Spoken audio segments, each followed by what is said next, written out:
कुंडली के 4 केंद्र स्थान 1, 4, 7, 10 इन केंद्र स्थानों में प्रथम भाव के बाद ज्योतिष में सबसे ज्यादा जो मान्यता दी गई है वो है आपका चतुर्थ भाव। और इस भाव को महत्वपूर्ण माना भी क्यों ना जाए, क्योंकि ये भाव शो करता है आपकी माता को, आपके मातृ सुख को। किसी भी व्यक्ति के जीवन में उसकी माता उसके भविष्य की निर्माता होती है। माता को ही प्रथम पाठशाला माना गया है। जिस व्यक्ति के पास मातृ सुख नहीं होता, जिस व्यक्ति के पास माता नहीं है, उस व्यक्ति से पूछेगा कि माता की इंपॉर्टेंस क्या होती है। और माता ही किसी व्यक्ति के लिए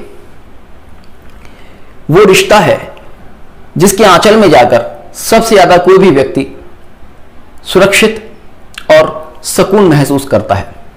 और इसीलिए इस भाव को आपके कंफर्ट का भी भाव कहा जाता है। आपको कितनी भी परेशानी हो, मां का हाथ आपके सिर पर आते ही आपके पूरे शरीर में, आपकी आत्मा में एक सुकून आ जाता है। सारा दर्द, सारी चिंता जैसे समाप्त हो जाती है। कभी नींद ना आ रही हो तो आप ट्राई कर सकते हैं, आप अपनी मां के पास जाकर लेटिएगा, उनसे कहिएगा कि आप मेरे सिर पर हाथ रख दीजिएगा। आप देखेंगे आपको नींद आने लगेगी। इसलिए चतुर्थ भाव को बहुत ज्यादा महत्वपूर्ण माना गया है। चतुर्थ भाव में बैठे हुए ग्रह निश्चित तौर पर आपके जीवन में कुछ ना कुछ देते ही देते हैं, और बहुत ज्यादा देखा गया कि पॉजिटिव ही देते हैं, क्योंकि ये स्थान है आपके माता का स्थान। और माता की एक नेचर होती है, वो कितने भी दुख सहे मगर वो अपनी संतान के लिए हमेशा अच्छा ही सोचती है, हमेशा अपने संतान को देने की ही सोचती है। तो इसलिए चतुर्थ भाव बहुत ज्यादा महत्वपूर्ण है, और इसमें बैठने वाले ग्रह भी किसी भी व्यक्ति के लिए बहुत ही ज्यादा महत्वपूर्ण है। और आज की इस वीडियो में इसीलिए हम चतुर्थ भाव और चतुर्थ भाव में बैठने वाले ग्रहों के फलित के बारे में बहुत ही डिटेल में डिस्कस करेंगे। चतुर्थ भाव आपके मातृ सुख को शो करता है। चतुर्थ भाव आपके कंफर्ट को शो करता है। आपकी लाइफ में जितना भी कंफर्ट है उसको चतुर्थ भाव ही शो करता है। अगर किसी व्यक्ति के कंफर्ट का लेवल देखना है कि इस व्यक्ति को जीवन में किस तरह का सुख प्राप्त होगा, किस तरह का आनंद इस व्यक्ति को जीवन में प्राप्त होगा, इस व्यक्ति का मानसिक स्तर क्या है, उसको देखने के लिए आप उस व्यक्ति के चतुर्थ भाव को एनालिसिस कर लीजिएगा। आपको सारी कहानी पता चल जाएगी। किसी व्यक्ति के मन के विचार अगर आपको जानने हैं, किसी व्यक्ति की थॉट्स अगर आपको जाननी है, किसी व्यक्ति की इमेजिनेशंस अगर आपको जाननी है, तो आप चतुर्थ भाव को एनालिसिस कर लीजिएगा। आपको पता चल जाएगा कि इस व्यक्ति के विचार किस तरह के हैं, इसकी प्रकृति किस तरह की, इसकी नेचर किस तरह की है, ये व्यक्ति क्या सोचता है, किस तरह से सोचता है, और इस व्यक्ति को किस तरह से कंट्रोल में किया जा सकता है। क्योंकि एक माता अच्छी तरह से जानती है कि अपनी संतान को किस तरह से कंट्रोल में किया जा सकता है। तो चतुर्थ भाव में जो ग्रह बैठेंगे वो उस व्यक्ति की नेचर के ऊपर प्रभाव डालेंगे, और अगर आप उनको एनालिसिस करते हैं तो डेफिनेटली आप जान सकते हैं कि इस व्यक्ति को कैसे कंट्रोल किया जा सकता है, ये क्या सोचता है, कब सोचता है। किसी व्यक्ति की लाइफ में उस व्यक्ति के पास कितनी प्रॉपर्टी होगी, कितने वाहन होंगे, अगर आपको जज करना है तो आप उस व्यक्ति के चतुर्थ भाव को एनालिसिस कर लीजिएगा। आपको आसानी से पता चल जाएगा कि इस व्यक्ति का कंफर्ट लेवल प्रॉपर्टी के थ्रू और लग्जरियस आइटम के थ्रू या फिर वाहनों के थ्रू कितना होगा, क्योंकि चतुर्थ भाव को वाहन सुख का भाव भी माना गया है, जमीन जायदाद का भाव भी माना गया है। चतुर्थ भाव आपके दसम भाव पर भी प्रभाव रखता है। चतुर्थ भाव में जो भी ग्रह बैठेगा वो आपके दसम भाव पर सप्तम दृष्टि रखेगा, और इसलिए चतुर्थ भाव किसी व्यक्ति की प्रोफेशनल सक्सेस के लिए भी बहुत ज्यादा महत्वपूर्ण हो जाता है। क्योंकि चतुर्थ भाव में बैठे हुए ग्रह आपकी मानसिक प्रवृत्ति को शो करेंगे, आपकी थॉट्स को शो करेंगे। अब किसी व्यक्ति के अगर थॉट्स संतुलित हैं तो वो व्यक्ति एक अच्छा प्रोफेशन अपनी लाइफ में रन कर सकता है, क्योंकि जो आपके चतुर्थ भाव में बैठे हुए ग्रह वो सीधा सीधा आपके 10th हाउस को कंट्रोल करेंगे। 10th हाउस को कंट्रोल करने का मतलब है कि आपकी थॉट्स ही आपके प्रोफेशन को कंट्रोल करती हैं। तो कौन व्यक्ति कितना सक्सेस होगा यह जज करने के लिए भी आप किसी व्यक्ति के चतुर्थ भाव को जरूर देखेंगे। आप देखेंगे जिन व्यक्तियों की कुंडली में चतुर्थ भाव में बहुत अच्छे शुभ प्रभाव होते हैं, शुभ ग्रहों की दृष्टि हो या चतुर्थ भाव में शुभ ग्रह बैठे हों, वो लोग अपने जीवन में सफलता जरूर प्राप्त करते हैं, प्रोफेशनल मैटर्स में भी और अपनी फैमिली लाइफ में भी। क्योंकि जब कोई व्यक्ति सुकून से रहेगा तभी वो प्रोफेशन में भी सक्सेस अचीव कर पाएगा और अपनी पर्सनल लाइफ में भी सक्सेस अचीव कर पाएगा। किसी व्यक्ति की अगर नींद को देखना है तो भी आपको चतुर्थ भाव को देखना ज्यादा जरूरी है। हालांकि सैया सुख का भाव, नींद का भाव 12 भाव है, किंतु जो आपकी नींद का मुख्य कारक है वो चंद्र है। और चतुर्थ भाव क्योंकि आपके कंफर्ट को शो करता है, कौन सा व्यक्ति किस तरह का थॉट्स लेकर सोता है रात को, किस तरह का विचार रखकर सोता है, ये चतुर्थ भाव से एनालिसिस होगा। और अगर मान लीजिएगा कोई व्यक्ति रात को सोते समय बहुत ही चिंता में है तो आप सीधा से कह सकते हैं कि वो अच्छी नींद नहीं ले पाएगा। इसलिए किसी व्यक्ति के मेंटल कंफर्ट और उसकी नींद को देखने के लिए, उसकी मेंटल हेल्थ को देखने के लिए आपको 12 भाव से पहले आपको चतुर्थ भाव को देखना होगा। बहुत सारे लोग केवल 12 भाव और 12 भाव में बैठे हुए ग्रहों से किसी व्यक्ति के सैया सुख को प्रेडिक्ट करते हैं, किंतु मैं कहता हूं कि 12 भाव को देखने से पहले आप चतुर्थ भाव को देखिएगा। बहुत सारे लोग सैया सुख से केवल इतना निकालकर चलते हैं कि काम सुख, सेक्सुअल डिजायर्स वगैरह को लेकर चलते हैं। ऐसा नहीं है। 12th हाउस आपकी नींद को भी शो करता है और 12th हाउस आपको एक अच्छी नींद जब भी देगा जब आपका 4 भाव पॉजिटिव हो। तो अब बात करते हैं 4 भाव में बैठने वाले ग्रह किस तरह से किसी व्यक्ति को कुछ देते हैं। सबसे पहले तो आप ये समझ लीजिएगा, 4 भाव में कोई भी ग्रह बैठेगा वो आपको पॉजिटिव रिजल्ट देने की कोशिश करेगा ही करेगा। खैर, प्लैनेट्स की अपनी कुछ नेचर होती हैं, उसके हिसाब से आप पॉजिटिव और नेगेटिव रिजल्ट्स भी देख सकते हैं। जैसे कि मान लीजिएगा किसी व्यक्ति के चतुर्थ भाव में मंगल बैठा है। चतुर्थ भाव में अगर मंगल बैठा है तो सबसे पहला प्रेडिक्शन आप दे सकते हैं कि ऐसे व्यक्ति के पास एग्रीकल्चरल लैंड होगी। ऐसा व्यक्ति कई बार स्ट्रेट फॉरवर्ड हो सकता है, क्योंकि मंगल की जो अपनी नेचर है वो ईगो की है, गुस्से की है। तो ऐसा व्यक्ति अपने बोलचाल में या अपने व्यवहार में कई बार स्ट्रेट फॉरवर्ड हो सकता है, ईगोइस्टिक हो सकता है। चतुर्थ भाव में अगर मंगल बैठेगा तो ऐसा व्यक्ति अपने माता के बहुत क्लोज आपको मिलेगा। उसका रीजन है क्योंकि मंगल को ज्योतिष में पुत्र का कारक माना गया है और चतुर्थ भाव है माता का कारक। तो इसलिए देखा गया है कि चतुर्थ भाव में जब मंगल बैठता है तो ऐसे में व्यक्ति का अपनी माता से बहुत ज्यादा लगाव होता है। और इसलिए ज्योतिष में कई बार इसको मांगलिक दोष कहा गया है। मांगलिक दोष के ऊपर मैंने बहुत डिटेल में वीडियो बनाई है, उसमें मैंने आपको बताया कि चतुर्थ भाव में बैठा हुआ मंगल किस तरह से एक्ट करता है, किस तरह से मैरिड लाइफ पर बैड इफेक्ट डालता है। हालांकि पॉजिटिव इफेक्ट भी देता है क्योंकि मां से लगाव होता है। और चतुर्थ भाव में मंगल की जो एनर्जी है वो कहीं ना कहीं डाउन होती है। तो अगर मंगल किसी व्यक्ति की कुंडली में बहुत ज्यादा नेगेटिव इफेक्ट दे रहा है तो चतुर्थ भाव में वहां पर कई बार देखा गया पॉजिटिव इफेक्ट देने लगता है। स्ट्रेट फॉरवर्ड इसलिए मैंने ये यूज किया शब्द, मैंने ये नहीं कहा कि ऐसा व्यक्ति इगोइस्टिक होगा, ऐसा व्यक्ति बहुत ज्यादा गुस्से वाला होगा। मैंने इसलिए सीधा सा कहा कि स्ट्रेट फॉरवर्ड होगा। स्ट्रेट फॉरवर्ड होना और बहुत ज्यादा गुस्से वाला होना दोनों में अंतर है, क्योंकि चतुर्थ भाव में मंगल बैठकर कहीं ना कहीं कुछ कंट्रोल में आ जाता है। और चतुर्थ भाव में जब मंगल बैठता है तो माता से लगाव होने के कारण ऐसा देखा गया कि ऐसे लोग अपनी मैरिड लाइफ पर बहुत ज्यादा ध्यान नहीं देते या फिर अपनी मां की बहुत ज्यादा सुनते हैं।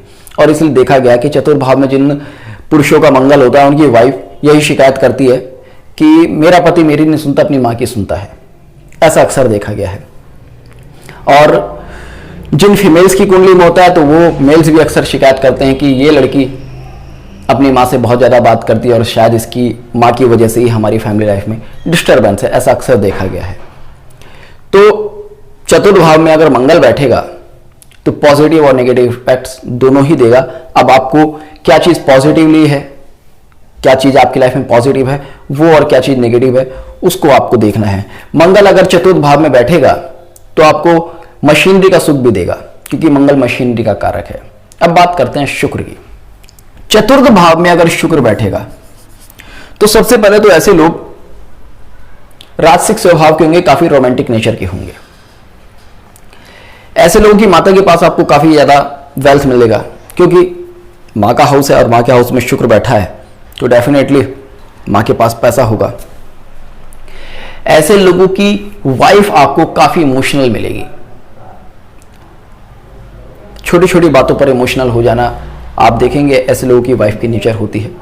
और काफ़ी प्योर हार्ट भी ऐसे लोगों की वाइफ देखी गई है कि बहुत ज़्यादा अटैच रहती है अपनी फैमिली से, अपने हस्बैंड से, तो ऐसे में आप कह सकते हैं ओवरऑल वाइफ बहुत ही अच्छी नेचर की होती है।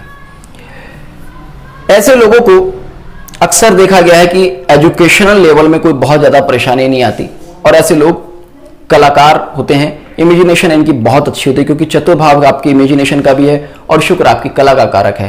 तो ऐसे में देखा गया है कि बहुत अच्छा इमेजिन कर लेते हैं और बहुत अच्छी ड्राइंग वगैरह करते हैं, बहुत अच्छे सिंगर वगैरह हो सकते हैं। अगर यहां पर बुध बैठे तो आप देखेंगे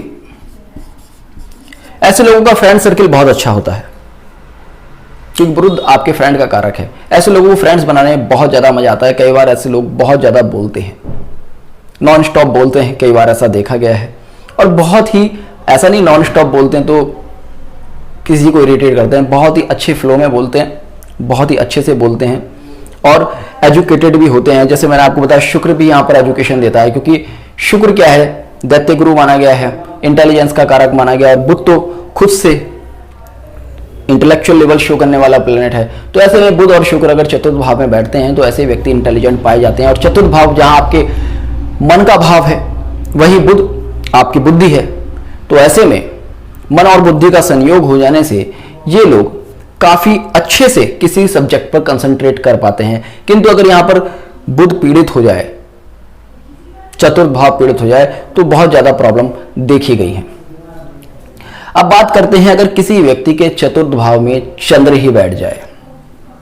देखिएगा, चंद्र अगर यहां पर बैठेगा तो सबसे पहले तो ऐसे व्यक्ति को अधिकांश से देखा गया माता का बहुत अच्छा सुख मिलता है। अगर बहुत ही ज्यादा चतुर्थ भाव किसी वजह से एफ्लेक्टेड हो गया, पीड़ित हो गया, या चंद्र पीड़ित हो गया, तब अलग बात है। अदरवाइज देखा गया कि ऐसे लोग को माता से बहुत ज्यादा सुख मिलता है, माँ का प्रेम उन पर बहुत ज्यादा होता है, ऐसे लोगों का बहुत ज्यादा अटैचमेंट होता है अपनी माँ के साथ, और ऐसे लोग बहुत ही ज्यादा इमोशनल होते हैं। ऐसे लोगों की नींद अक्सर देखी गई अच्छी होती है। 12th हाउस को आप छोड़ दीजिए, अगर 4th हाउस में चंद्र बैठा है तो मैंने देखा है बहुत अच्छी नींद होती है, और नींद लेना पसंद भी करते हैं। कंडीशन में फिर लगा रहा हूं कि अगर चंद्र यहां पर पीड़ित नहीं होता है तो, क्योंकि अगर पीड़ित हो गया तो चतुर्थ भाव और चंद्र दोनों को ही दिक्कत दे देगा, माँ की हेल्थ पर भी इफेक्ट देगा, और यहां पर पड़ने वाली राशि भी कई बार इफेक्ट देने लगती है। इमोशनल होते हैं ऐसे लोगों के पास। आप देखेंगे एग्रीकल्चर लैंड या फिर कोई ऐसी लैंड होती जरूर है जहां पर पानी वगैरह काफी हो, और ऐसा भी देखा गया कि चतुर्थ भाव आपके भवन का भाव है। ऐसे देखा गया है कि ऐसे लोगों का जन्म स्थान के आसपास कहीं ना कहीं वाटर सोर्सेस बहुत ज्यादा होते हैं, और अगर यहां पर वाटर साइन 4th हाउस में आ जाए तो इस चीज को बहुत ही ज्यादा देखा गया है। अब बात करते हैं सूर्य की। अगर चतुर्थ भाव में किसी व्यक्ति के सूर्य बैठा है, अगर किसी व्यक्ति के चतुर्थ भाव में सूर्य बैठा है तो आप देखेंगे ऐसे व्यक्ति के पास कहीं ना कहीं एक ऐसी प्रॉपर्टी जरूर मिलती है। ऐसा देखा गया है जो कि कहीं ना कहीं गवर्नमेंट से रिलेटेड वर्क में हो। उस व्यक्ति ने कहीं ना कहीं किसी गवर्नमेंट इंस्टीट्यूट या अर्ध सरकारी इंस्टीट्यूट को किराए पर दे रखी हो, या फिर कोई ऐसी प्रॉपर्टी जो कि कहीं ना कहीं गवर्नमेंट के टच में हो, या फिर किसी बड़ी गवर्नमेंट बिल्डिंग के टच में हो, और बहुत ही ज्यादा वैल्यूएबल प्रॉपर्टी ऐसे लोगों के पास अक्सर देखी गई है। इसलिए ऐसे लोगों को कह सकते हैं कि कहीं ना कहीं रॉयल लाभ होता ही होता है। ऐसे लोगों का अपने पिता के साथ कई बार लगाव हो सकता है, और ऐसे लोगों की कई बार बहुत ज्यादा रॉयल थिंकिंग होती है, क्योंकि सूर्य रॉयलनेस का कारक है। ऐसे लोग बचपन में बहुत ही अच्छा जीवन व्यतीत करते हैं, क्योंकि चतुर्थ भाव आपके माता का है, वहां पिता का कारक सूर्य खुद से बैठा है, तो माता पिता का सहयोग दोनों का मिलते हुए देखा गया है। अगर यहां पर गुरु बैठे, गुरु को कर्क राशि में उच्च का माना गया है। कालपुरुष कुंडली के चतुर्थ भाव में कर्क राशि आती है। यहां पर अगर गुरु बैठता है तो ऐसे में व्यक्ति को ज्ञान कई बार बहुत अच्छा देता है, सोशल स्टेटस बहुत अच्छा देता है, और ऐसे लोगों का रिलेशन कहीं ना कहीं एजुकेशन इंस्टीट्यूट वगैरह से बहुत ज्यादा होता है। गुरु अगर यहां पर बैठे तो व्यक्ति के अंदर आप मॉरल, नीति, इस तरह के गुण बहुत ज्यादा देख सकते हैं। ऐसे लोगों को कई बार मैंने देखा है कि पानी पीने की इबादत बहुत ज्यादा होती है, क्योंकि चतुर्थ भाव आपके पानी का भाव है, या फिर आप कह सकते हैं मन का भाव है, और ऐसे लोग कई बार आप देखेंगे जब ध्यान करते हैं तो अपने अनाहत चक्र पर मैंने देखा है कि काफी ध्यान करते हैं। अगर यहां पर शनि बैठे तब उसके इफेक्ट क्या होते हैं? देखिए, शनि गंभीरता का कारक है, तो सबसे पहले तो ऐसे व्यक्ति के विचार काफी आपको गंभीर मिलेंगे। ऐसे लोग बहुत ही चीजों को सोच समझ के करेंगे। बैड इफेक्ट में अगर बात करें तो कई बार लेजीनेस दे सकता है। वो लेजीनेस, मैं उसको लेजीनेस नहीं कहूंगा, कई बार वो इतने ज्यादा गंभीर हो जाते हैं, चीजों को इतना ज्यादा सोचने लगते हैं कि सामने वाले को लगता है कि यार ये इंसान लेजी है। मगर मैंने देखा है कि ऐसे लोग बहुत गंभीरता के साथ चीजों को सोचते और विचारते हैं। चतुर्थ भाव में अगर शनि बैठा है तो कहीं ना कहीं ऐसा देखा गया है कि ऐसे लोग जो प्रोफेशन भी अपनी लाइफ में इन्वॉल्व करते हैं वो कहीं ना कहीं फूड रिलेटेड आइटम से या फिर कहीं ना कहीं मूवमेंट से रिलेटेड उनका प्रोफेशन होता है, कहीं इधर से उधर आना जाना बहुत ज्यादा होता है। चतुर्थ भाव में अगर शनि बैठता है तो माता की हेल्थ को कहीं ना कहीं थोड़ा सा प्रभावित कर सकता है। ऐसा देखा गया है कि अगर चतुर्थ भाव में शनि बैठा तो माता को एसिडिटी, वायु विकार काफी ज्यादा दे देता है। अब बात करते हैं राहु और केतु की। अगर यहां पर राहु और केतु बैठे हैं तो किस तरह का इफेक्ट देते हैं? देखा, राहु अगर यहां पर बैठेगा तो सबसे पहले तो ऐसे व्यक्ति को बहुत बड़ी प्रॉपर्टी दे सकता है, बहुत बड़ी लैंड दे सकता है। ऐसे व्यक्ति के दादा के पास अक्सर देखा है कि बहुत बड़ी प्रॉपर्टी होती है, किंतु क्योंकि मैंने आपको बताया कि ये भाव आपके मन के ऊपर भी सबसे ज्यादा इफेक्ट रखता है, मातृ सुख के ऊपर सबसे ज्यादा इफेक्ट रखता है, तो यहां पर देखा गया कहीं ना कहीं माता से सेपरेशन की स्थिति पैदा कर सकता है, मां की हेल्थ को कहीं ना कहीं इफेक्टेड कर सकता है और आपकी नींद को बहुत ज्यादा इफेक्टेड कर सकता है राहु अगर यहां पर बैठा है। साथ ही साथ अगर राहु अगर आपके चतुर्थ भाव में बैठा है तो कहीं ना कहीं आपको सीने से रिलेटेड, छाती से रिलेटेड रोग दे सकता है। किंतु राहु यहां पर आपको आध्यात्मिक लेवल पर बहुत ज्यादा सक्सेस भी दे सकता है, क्योंकि राहु तंत्र मंत्र का कारक है। ज्योतिष में अगर देखा जाए तो राहु को अष्टम भाव का मुख्य कारक माना गया है। जितनी भी गुप्त विद्या हैं वो राहु के कारक तत्व में आती है, तो वहां पर उस लेवल पर किसी व्यक्ति को एक्टिव कर सकता है। सेम अगर केतु यहां पर बैठता है तो केतु भी बहुत ज्यादा ज्योतिष में इंटरेस्ट दे सकता है। आप देखेंगे जब तक किसी व्यक्ति के चतुर्थ भाव का संबंध शनि, केतु या राहु से नहीं बनेगा, चाहे किसी भी तरह से बने, त्रिकोण से बने, अष्टम भाव से बने, यानी चतुर्थ भाव में बैठे हुए ग्रह का संबंध किसी भी तरह से राहु, केतु या शनि से अगर बनता है तो ऐसा व्यक्ति आपको ज्योतिष अध्यात्म में बहुत ज्यादा इन्वॉल्व मिलेगा। जब तक किसी व्यक्ति का चतुर्थ भाव एक्टिव नहीं होगा तब तक कोई व्यक्ति बहुत ज्यादा एस्ट्रोलॉजी वगैरह में एक्टिव नहीं हो सकता, रिसर्च में एक्टिव नहीं हो सकता। उसका रीजन है क्योंकि चतुर्थ भाव आपकी इमेजिनेशन को, आपकी इमेजिनेशन के साथ साथ आपके पूर्वाभास की शक्ति को भी शो करता है, आपके इंट्यूशन को भी शो करता है। अब इंट्यूशन कहां होता है? मन में ही तो होता है ना, दिमाग में ही तो आता है ना इंट्यूशन। तो इंट्यूशन को महसूस करने की शक्ति है वो आपको चतुर्थ भाव देगा। अब केतु क्या है? केतु इंट्यूशन का खुद कारक है, तो जब चतुर्थ भाव में केतु बैठेगा तो इंट्यूशन देगा। माता से डिटैचमेंट दे सकता है, सोशल लाइफ से कहीं ना कहीं डिटैचमेंट दे सकता है, आपको कम बोलने वाला बना सकता है। कई बार देखा गया है कि ऐसे लोगों के जो संस्कार हैं बहुत ही ज्यादा मैनर वाले होते हैं कि हर चीज एकदम संस्कारों के अंडर में करनी है, बहुत ज्यादा हर चीज लिमिटेड करनी है, बहुत ज्यादा सोच विचार के करनी है। ऐसा कई बार केतु यहां पर इफेक्ट देने लगता है। और केतु यहां पर जब बैठता है तो ऐसा देखा गया है कि लोगों के पास कहीं ना कहीं एक ऐसी प्रॉपर्टी होती है जो कहीं ना कहीं धार्मिक कामों में यूज हो रही होती है, या फिर ऐसे लोगों की सोच होती है कि मैं अपनी प्रॉपर्टी को कई बार किसी रिलीजियस इंस्टीट्यूट को दान वगैरह कर दूं। तो ऐसा अक्सर देखा गया है। और बहुत सारे प्रिडिक्शन केवल आप चतुर्थ भाव के माध्यम से दे सकते हैं। जैसे प्रोफेशन का आप चतुर्थ भाव के माध्यम से ही दे सकते हैं, आप किसी व्यक्ति के धन की स्थिति चतुर्थ भाव के माध्यम से ही दे सकते हैं, क्योंकि दो भाव का जो सपोर्टिव भाव है, भावत भावों का भी अगर सिद्धांत ले तो चतुर्थ भाव ही आता है। तो बहुत कुछ चतुर्थ भाव से प्रेडिक्ट किया जा सकता है, डिपेंड करता है कि आपका प्रश्न क्या है। यहां पर मैंने केवल आपको एक व्यू देने की कोशिश की कि चतुर्थ भाव में बैठे हुए ग्रह किस तरह से वर्क करते हैं, किस तरह से वो आपके ऊपर इफेक्ट करते हैं। होपफुली आपको आज का वीडियो पसंद आया होगा, तो जुड़ेगा इष्ट सूत्र के साथ। मिलते हैं नेक्स्ट वीडियो में, तब तक के लिए जय हिंद, जय भारत।